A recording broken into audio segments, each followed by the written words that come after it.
Good morning सगळ्यांना, शुभ सकाळ. जय शिवराय, जय शंभूराजे.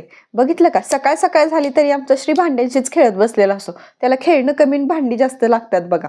त्याच्यानंतर संध्याकाळी 5 वाजता आम्ही श्रीला घेऊन गार्डनला फिरायला जातो. म्हणजे त्याला आम्ही दरवेळेस त्याचा क्वालिटी टाइम असायला हवा की तो मनसोक्त खेळेल.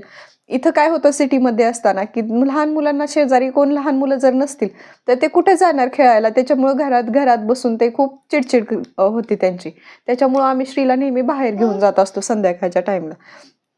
तर सगळ्यात आवडताचा त्याचा म्हणजे हा झोका असतो. इतका वेळ झोका खेळतो ना तो, अगदी मनापासून. नंतर जर आपण पाहिलं तर या गार्डनमध्ये भरपूर मुले येतात खेळण्यासाठी.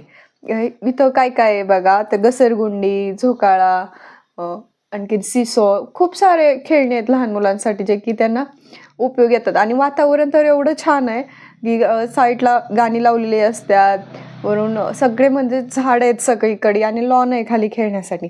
त्याच्यामुळे श्री खूप मनसोक्त खेळतो. त्याच्या म्हणजे जसं उतरतो की त्याच्या मर्जीनेच तो पळत असतो इकडं तिकडं. नंतर ना ह्या वॉटरफॉल हा तर त्याला खूप आवडतो. त्याला पाणी म्हटलं ना तर आधीच त्याचा आवडीचा विषय येतो.